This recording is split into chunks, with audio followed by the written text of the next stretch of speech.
Oh hey, didn't see you there.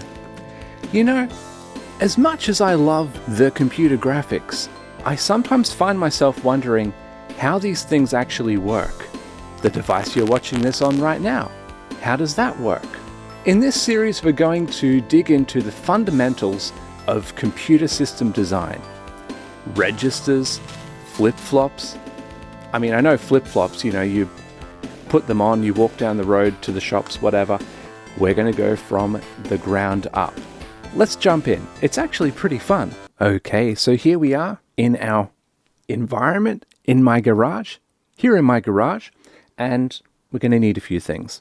Now, if I manage to infect you with the hardware bug and you get the urge, but you don't have the gear on you right now, that's totally fine, because a large component of these videos is going to be circuit design and logic. So a lot of this you'll be able to follow along anyway. But one thing we'll need is a breadboard, okay? And we're also going to need a bunch of these wires to hook it up. So I've got a few of these lying around that I'll be using. You can pick these up from any electronics store. In order to indicate the level of signals, I'm going to use LEDs. These are 5mm red LEDs. And in order to not blow the LEDs, because I'm going to use a 5-volt power supply, these LEDs are rated to 5 volts, but I found that after I used them for a while, they started to heat up and turn orange. So that's probably not good. And so in order to avoid blowing those LEDs, I'm also using a 470 ohm resistor. I'm not sure if you can pick up that pattern there, but this is 470 ohms. Okay, now the topic of today's video is going to be logic circuits, integrated circuits. Those are these sorts of things. So I'm not sure if we can see, but we have XOR, or, and, not, and so on. I've got these little labels down here. They're a little hard to read. I guess the first one I'm going to look at is AND. So there's the AND chip. I've got that ready there. But before we even look at that, I'm going to hook this breadboard up, talk through how it works. So the idea of a breadboard is that along the top rows, these rows are connected horizontally. So if I send a voltage onto one of these rails, it will electrify that whole row. And same thing down here.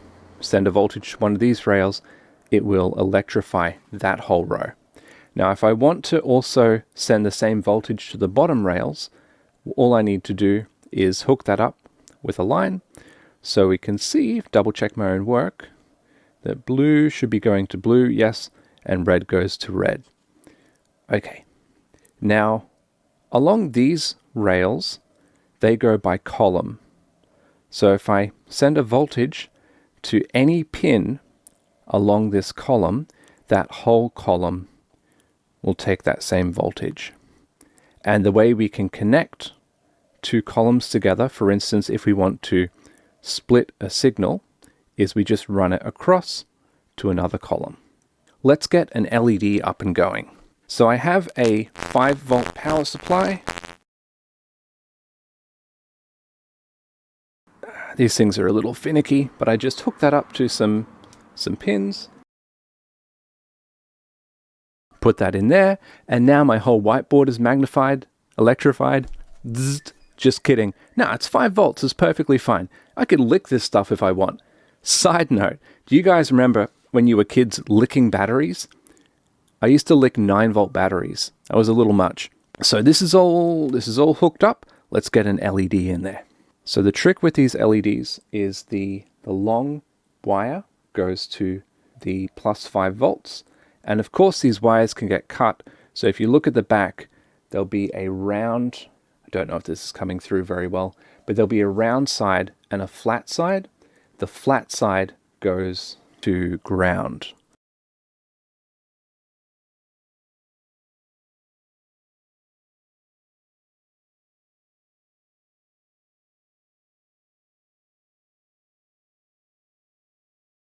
These things are a little finicky. It's not a great quality breadboard, but hopefully you can see we have the LED taking some line, sending that to the resistor, which is returning it to ground. Okay, So let's electrify this. So what I'm going to do is just hook this up here. Now if I send this, there we go. If I attach that to VCC, 5 volts, we have LED on. Not sure if the camera's catching that. All right. Now, if we take that out, the LED is off. If we attach it to ground, the LED is off. Cool. Okay. So let me just quickly hook up 2 more LEDs. Okay, my camera setup is being finicky, but here we have it. We have 3 LEDs. They are all hooked in and switched on. I'm reusing the 1 resistor for all 3 lines because it's in series, and so that voltage drop will apply to all 3 lanes, all 3 nodes. Okay, so I'm just quickly going to draw up a circuit schematic for that.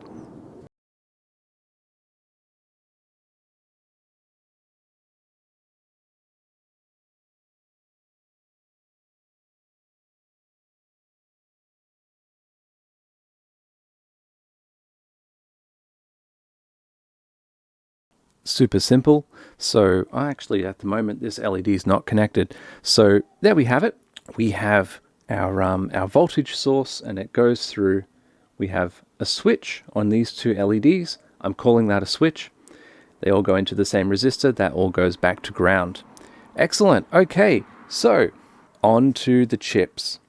So this chip here, this is my AND chip. And let's have a look at the truth table for an AND. The way this works is we have 2 possible inputs, A and B, and here I'm representing ground with a level of 0 and VCC with a level of 1. But depending on your system, that's just an arbitrary convention. You could switch it around if you like and interpret it a different way. Now this A dot B looks like A times B, and that's the AND symbol. The AND gate is also represented as follows on a circuit diagram. It sort of looks like an LED. So we have A, B, and A and B. All right, so the way this works is that the result will be low unless both A and B are high. And this sort of works the same way multiplication does, right? Because 1 times 1 is 1, but anything times 0 is 0. Okay, so let's have a look at how we actually hook this up. If we look at this chip very carefully, so we have all of these pins. The way these pins work is we go counterclockwise from the bottom left. So you see, we have this label on the pin. We just make sure we're viewing that right side up. And then there's this little hole on the left, and that indicates the left side of the pins of the chip. So we can orient that physically. And then we count. So this is pin 1, 2, 3, and around here up to pin 7.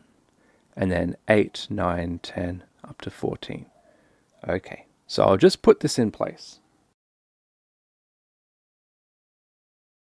Now, before we can start using the chip, we need to power the chip. And what that means is a lot of these pins will be used for the AND gates, but 2 pins in particular need to be set. So this pin 14, the upper left part of the chip, needs to be hooked up to VCC, and this pin 7, the bottom right half of the chip, needs to be hooked to ground.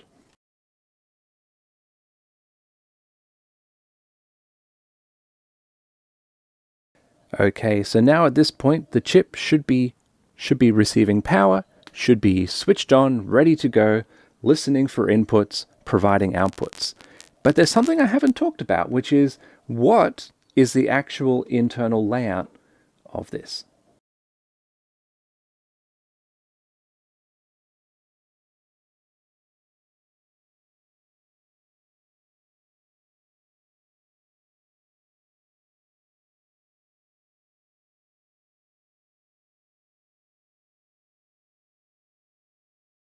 There we go. So that's our layout. That's our internals of the chip. So the first two pins are inputs, and then 3 is an output of that.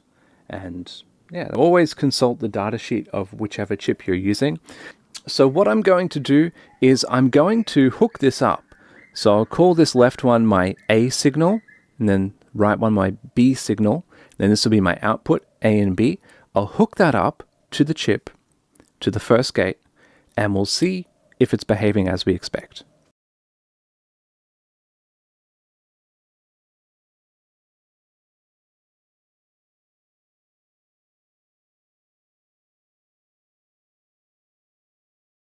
Okay, there we have it. So we have that A is connected into pin 1, B is connected into pin 2, and the output is coming into this third LED.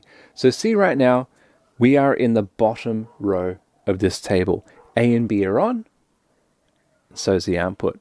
So if I take this and switch it so that B is off, now the output is off as well. So again, let me go through all the cases. So we'll have A and B both off, the pin is off. Then we have A off, B on, output is still low. Then B off, A on, output is still low. And then both A and B on, output goes high. Okay, cool. So this is our setup. Now what I'm going to do is I'm going to very carefully remove this chip, and I'm going to put in an OR chip. There we go. Technical difficulties. So now here we have the OR chip in, and I'm just going to adjust this. So the symbol for the OR chip looks like this.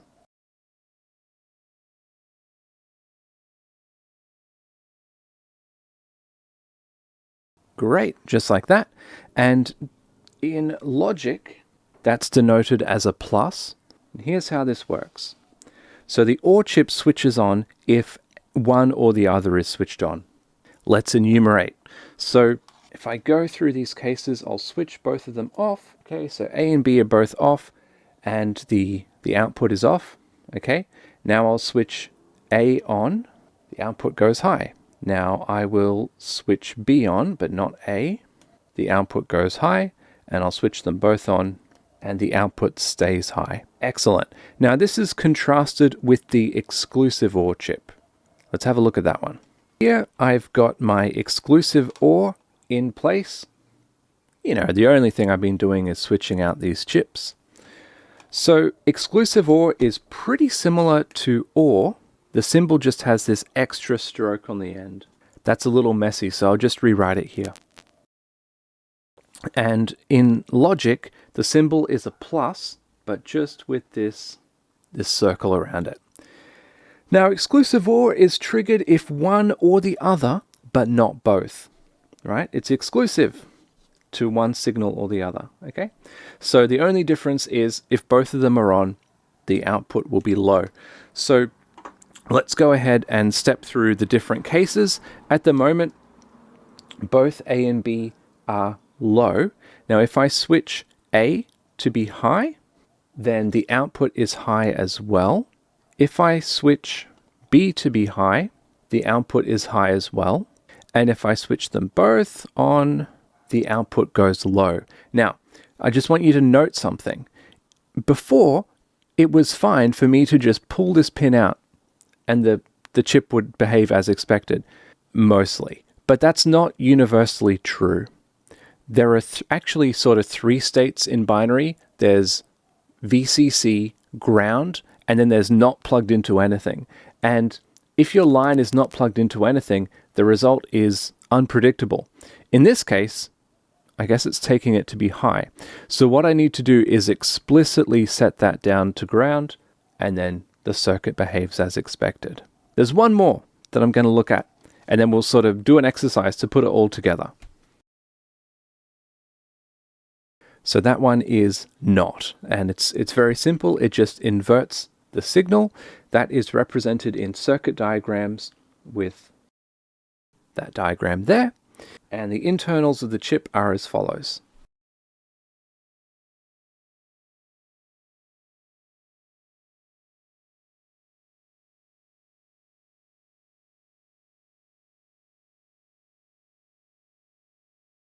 There we have it. Very simple, very straightforward. One input, one output. So I'll go ahead and hook that up. All right, so we're just going to take B out of the equation right now. We're just looking at A and the output. So we see that when A is high, the output is low. When A is low, oh, right, sorry, because of pin 2 being the one to look at. Okay, so B is A. So we have A and not A. Oops, bring that up. A and not A. When A is high, the output is low. When A is low, the output is high. Okay, so that's the basics. I want to do an exercise. And that exercise is to make an adding circuit. It'll add 2 bits together. So if we look at 2 binary digits, A and B, we add them together. We're going to produce 2 output signals. We'll have a sum, that's A plus B, in the ones digit, so to speak, and then maybe we'll have a carry out. So in order to make this, I'll have my input, my output, and I'll list all possible results.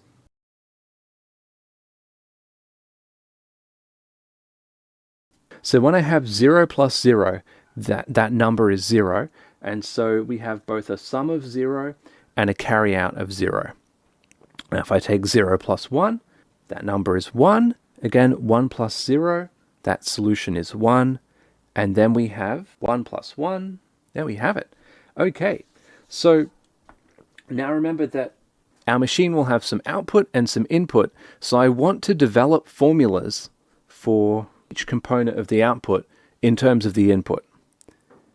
Take a second to work this out, and I will wait.